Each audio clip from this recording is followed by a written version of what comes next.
আমি আপনাদের বলে রাখি, দেখবেন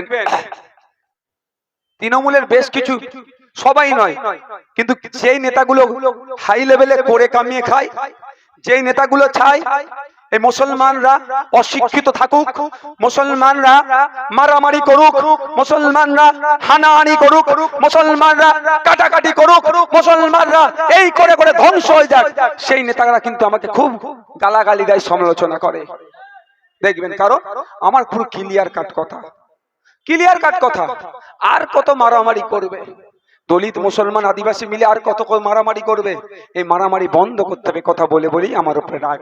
আমার বক্তব্য কি? আমার বক্তব্য হচ্ছে আপনাদের সন্তানগুলো প্রাইমারি স্কুলে পড়ে, প্রথম কথা তো আর শিক্ষাদানের জায়গা নাই, ওটা লঙ্গরখানা হয়ে গিয়েছে।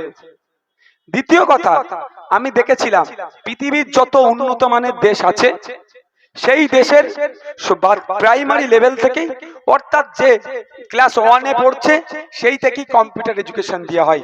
আমেরিকা, ইউরোপ, জার্মানি, বিভিন্ন দেশগুলোতে, France, Europe country, Latin America, আমেরিকাগুলোতে গিয়ে দেখবেন, পৃথিবীর উন্নত মানের দেশগুলোতে গিয়ে দেখবেন ক্লাস 1 থেকে কম্পিউটার এডুকেশন দেওয়া হয়। এখানে যারা আছেন, এটা তো বাজার, বিভিন্ন রাজনৈতিক দলের পার্টি অফিস আছে। আমি আপনাদের উদ্দেশ্যে বলছি, যদি আমার আওয়াজ শুনতে পান আপনারা শুনবেন। আমরা কি দেখেছি? অভিষেক ব্যানার্জির কথা যদি বলি, যদি শুভেন্দু অধিকারীর কথা বলি, যদি বিকাশ রঞ্জন ভট্টাচার্যের কথা বলি, যদি মোহাম্মদ সেলিম সাহেবের কথা বলি, যদি অধীর বাবুর কথা বলি, একটু খোঁজ নিয়ে দেখুন এনাদের বাচ্চা সন্তানগুলো কোথায় পড়ে? সব বেসরকারি স্কুলে পড়ে। ক্লাস 1-এর বাচ্চাগুলো বেসরকারি পড়ে, আর যে তৃণমূল করে এলাকার তার সন্তানটা দেখুন সরকারি প্রাইমারি স্কুলে পড়ে, তার সন্তানও সরকারিতে পড়ে। যে আইএসএফ করে তারও, যে বিজেপি করে গরিব তারও। কিন্তু দেখুন কি হচ্ছে, সমস্যাটা কোথায় হচ্ছে, কিভাবে নেতাগুলো তাদের ছেলে মেয়েদেরকে নেতা করে নিচ্ছে, আর আমরা বুথের নেতা, আমাদেরকে বুথে রাখার জন্যই, বুথ থেকে না উপরে উঠতে পারে এখানেই যেন পড়ে থাকে, আমাদের ছেলে মেয়েগুলোর হাত থেকে বই পেন খাতাগুলো কেড়ে নিচ্ছে। দেখুন একটা সরকারি স্কুলে ক্লাস 5-এর পরে হয়তো কম্পিউটার এডুকেশন সমস্ত স্কুলে অ্যাভেলেবেল নাই, কিছু কিছু হাই স্কুলে আছে, আমি ধরে নিলাম, তাও কিছু কিছু হাই স্কুলে আছে, আমি তর্কের খাতিরে। প্রাইমারি স্কুলে তো কম্পিউটার নাই। একটা বড় নেতার, জেলার নেতার ছেলে মেয়েগুলো, তার পরিবারের সন্তানগুলো ক্লাস 1-এ যখন ভর্তি হচ্ছে, প্রাইভেট স্কুলে যাচ্ছে, কম্পিউটার এডুকেশন পাচ্ছে। আপনার এলাকার যিনি তৃণমূল করেন, যিনি আইএসএফ করেন, যিনি সিপিএম করেন, যিনি কংগ্রেস করেন, বুথের নেতাদের ছেলেগুলো কোথায় যাচ্ছে? সরকারি প্রাইমারি স্কুলে যাচ্ছে। ও ক্লাস 1-এ গিয়ে কম্পিউটার এডুকেশন পাচ্ছে, আর আপনার এলাকার ওই সন্তানগুলো পাচ্ছে না। ক্লাস 5-এ যখন উঠলো, আপনার সন্তানও ক্লাস 5-এ উঠলো, ও হয়তো যদি হাই স্কুলে ভর্তি করে, আপনার সন্তানকে আপনি হাই স্কুলে ভর্তি করলেন, তাহলে অটোমেটিক্যালি 4টে বছর নেতার ছেলেদের থেকে কম্পিউটার এডুকেশনে আপনারা পিছিয়ে গেলেন না? আপনাদের বাচ্চাগুলো পিছিয়ে গেল না? এইটাই ওদের চক্র। তাহলে কি হবে? ক্লাস 5-এ নেতার বড় নেতার ছেলে যাবে, আর ক্লাস 5-এ ছোট নেতার ছেলে যাবে। ছোট নেতার ছেলে গিয়ে দেখবে কি অলরেডি সে 4টে ক্লাস কম্পিউটার এডুকেশন নিয়ে বসে আছে। এই তখন তো ছোট নেতার ছেলে গিয়ে চোখে ধোঁয়া দেখবে, ও বলবে দরকার নেই, আমি কম্পিউটার ক্লাসে যাব না। কারণ কম্পিউটার ক্লাসে যে আর নেতার ছেলেগুলো এমন কম্পিউটার চালাবে, আর আমার আপনার বাড়ির ছেলেগুলো তো এই প্রথম কম্পিউটার পাবে, মাউস কোন দিকে ধরতে হয় সেটা বুঝতে পারবে না, চোখে ধোঁয়া দেখবে। আমার আপনার ছেলেগুলো দেখবেন ম্যাক্সিমাম কেটে বাড়ি চলে আসবে, আর নেতার ছেলেগুলো কম্পিউটার শিখে বড় নেতা হয়ে যাবে, আর আমরা লাঠিয়াল ছিলাম, আমার ছেলেকে আবার লাঠিয়াল করবে। সেই জন্য পশ্চিম বাংলার আইনসভার মধ্যে আমি আপনাদের সন্তানদের কথা ভেবে, তৃণমূলের বাড়ির সন্তানটার কথা ভেবে, বিজেপির বাড়ির সন্তানটার কথা ভেবে, আইএসএফ এর বাড়ির সন্তানটার কথা ভেবে, কংগ্রেস সিপিএম এর বাড়ির সন্তানেরটার কথা ভেবে, যারা সাধারণ মানুষ তাদের বাড়ির সন্তানের কথা ভেবে রাজ্যের আইনসভার মধ্যে মাননীয় শিক্ষামন্ত্রীকে বলেছি, অবিলম্বে পশ্চিম বাংলাতে ক্লাস 1 থেকে কম্পিউটার এডুকেশন বাধ্যতামূলক করা হোক। এই আইন তৈরি করতে হবে, এই পলিসি তৈরি করতে হবে, আপনাদের জন্য বলেছি। আর এই বলি বলি আমার উপরে রাগ সব হচ্ছে। নওশাদ সিদ্দিকী যা করছে করছে, এগুলো বলার দরকার কি? নওশাদ সিদ্দিকী ওনাদের মতো তোলা তুলে খাক, বলে খুব ভালো। আর নওশাদ সিদ্দিকী শিক্ষার কথা বললে, মারামারি করতে বারণ করলে নওশাদ সিদ্দিকী খারাপ, ও সাম্প্রদায়িক, ও বিজেপির দালাল। এখন আমার বামপন্থী বন্ধুরা বলছে নাকি আবার তৃণমূলের টাকা খেয়েছে। যাবো কোথায় রে, এত টাকা রাখবো কোথায়?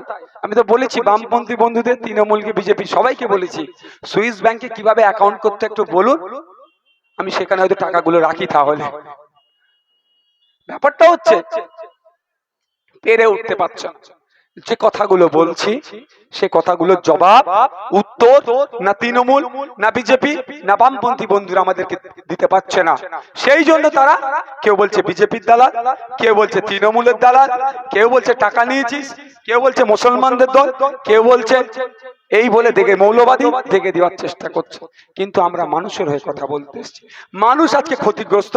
আজকে হিন্দু মুসলমানের রাজনীতি করতে আমি পারবো না। আজকে আবাস যোজনার বাড়ি পাচ্ছে না, বলছে হিন্দু মুসলমানের রাজনীতি করতে পারবো না। আমি এই কথা বলে কটা বাজে,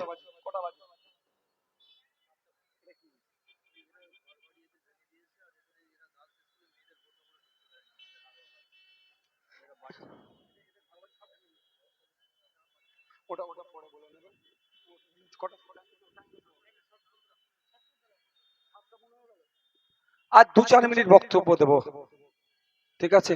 আর তারপরে বলবো আজকে এখানে প্রশাসনের বন্ধুরা যথেষ্ট কোঅপারেট করেছে। প্রশাসনের বন্ধুদের ধন্যবাদ জানিয়ে আপনাদের বলবো, যখন আপনারা এখান থেকে প্রস্থান করবেন, কারণ এখানটা মেন রাস্তা, তো বেশি রাস্তায় জ্যাম করবেন না। প্রশাসনের বন্ধুরা যারা ট্রাফিক কন্ট্রোল করছে তারা যে নির্দেশনা দেবে সেভাবে যাবেন। আমি শেষ দিকে এসে আপনাদের কাছ থেকে আমি কয়েকটা মিনিট বলে বক্তব্য শেষ করব। এখন একটা বলছিল আমার আগে আমাদের অ্যাডভোকেট সাহেব, আমার তৃণমূলের বন্ধুরা বাড়িতে বাড়িতে একটু গিয়ে, সবাই নয় বেশ কিছুজন হারের ভয়ে বোঝাচ্ছে কি জানেন, যে ওই একটা লিস্ট বার করে বলছে তোর নাম আবাস যোজনা এসে গেছে, হ্যান করছে ত্যান করেছে। এইতে আপনারা ভয় পাবেন না, এতে আপনারা গলে যাবেন না। আপনাদের বলি আবাস প্লাস লিস্ট হচ্ছে যারা গরিব মানুষ। এই ধরনের ঘটনাও ঘটেছে। আবাস যোজনার যখন লিস্ট বার হয়েছিল, সে বন্ধু তৃণমূল করে কিন্তু কাটমানি দিতে পারেনি বলে তারও নাম আসেনি। এরকম ঘটনা ঘটেছে। তো আমি বলবো অপেক্ষা করুন, আবাস প্লাস যোজনা, আবাস প্লাস যে লিস্ট আসবে সেটা দেখুন। যদি দেখেন আপনাদের এলাকাতে আপনি অ্যাপ্লিকেশন করেছেন আর আপনার থেকে গরিব মানুষ বাড়ি পেয়ে গেছে, ওয়েল এন্ড গুড। আমরা তো চাইছি গরিব মানুষ বাড়িটা পাক। আর যদি দেখেন আপনাদের পরিবর্তে যার দোতলা বাড়ি আছে, যার পাকা বাড়ি, যার বাড়ি 4 চাকা, যার বাড়ি 2 চাকা, যার বাড়ি ফ্রিজ আছে, যার বাড়ি বাইক আছে, যার বাড়ি 4 চাকা আছে, যার মাছ ধরা ট্রলার আছে বা 6-8 বিঘে জমি আছে, এরা বাড়ি পেয়ে গেছে, তাহলে কি ঝগড়া করবেন? না, শুধু তার অ্যাকনলেজমেন্ট নাম্বারটা নেবেন বা এনরোল নাম্বারটা নেবেন, আমাদের কাছে পৌঁছে দেবেন। আর তাকে বলে দেবেন আমাদের ভাইজান বলে দিয়েছে কলকাতা হাইকোর্টে তোমার সাথে দেখা হবে, কারণ তুমি সরকারকে অসত্য তথ্য দিয়ে তুমি গরিবের বাড়ি লুটেছো। আইনি লড়াই করে সেই গরিবের বাড়িটা ওই বড় লোকের কাছ থেকে কেড়ে গরিবের হাতে তুলে দেবো। তবে একটা কথা, এই বাড়ি দেওয়ার জন্য যে মেম্বার, যে প্রধান, উপপ্রধান, যে বিডিও সহযোগিতা করেছে কাটমানি নিয়ে, তাদেরকেও কিন্তু কোর্টে টেনে নিয়ে যাবো আগামী দিনে। এই অফারটা শুধুমাত্র আইএসএফ এর জন্য নয়, এই অফারটা কাদের জন্য? তৃণমূলের বন্ধু এমন আছে যে কাটমানি দিতে পারেনি, তারও বাড়ি দেয়নি, তারও যদি অসুবিধা হয় গোপনে আমার সাথে যোগাযোগ করবেন, তার পরিচয় আমি গোপন রেখে তার হয়েও আমি আইনি লড়াই লড়বো। আমি এখানে মানুষের জন্য লড়াই করতে এসেছি। যার যার ভালো লাগবে দল করবেন, দিনের শেষে প্রতিবেশী এটা মাথায় রেখে দল করবেন। আচ্ছা বন্ধু, এটা শেষ বলে শেষ করে দেবো। কোনদিন দেখেছেন মোহাম্মদ সেলিম, আপনার সুজন চক্রবর্তী, কুণাল ঘোষ, দিলীপ ঘোষ, মমতা ব্যানার্জি, অভিষেক ব্যানার্জির লড়াই হতে? হয়নি, আর আমরা দেখতেও চাই না। কিন্তু আমাদের মধ্যে এত লড়াই জড়িয়ে পড়ছে কেন? ক্ষতি কারাই হচ্ছে? বুথের লোকেরা হচ্ছে। বকটুয়ে গিয়ে একটু দেখুন, আনারুল শেখ কে ছিল? বুথের লোক, সে মারা গেল। সেই দিনকে রাত্রে 11 জনকে কুপিয়ে খুন করে আগুন লাগিয়ে খুন করলো। ওই 11 জন কারা? সেই বুথের লোক। পুলিশ অ্যারেস্ট করলো কাদেরকে? বুথের লোকে। ভাদু শেখকে সরি মারা গিয়েছিল ভাদু শেখ, আর আনারুল শেখকে অ্যারেস্ট করলো, সেও বুথের লোক। আর সিবিআই হেফাজতে কোন এক শেখ মারা গিয়েছিল, সেও বুথের লোক। তাহলে ক্ষতি কাদের হচ্ছে?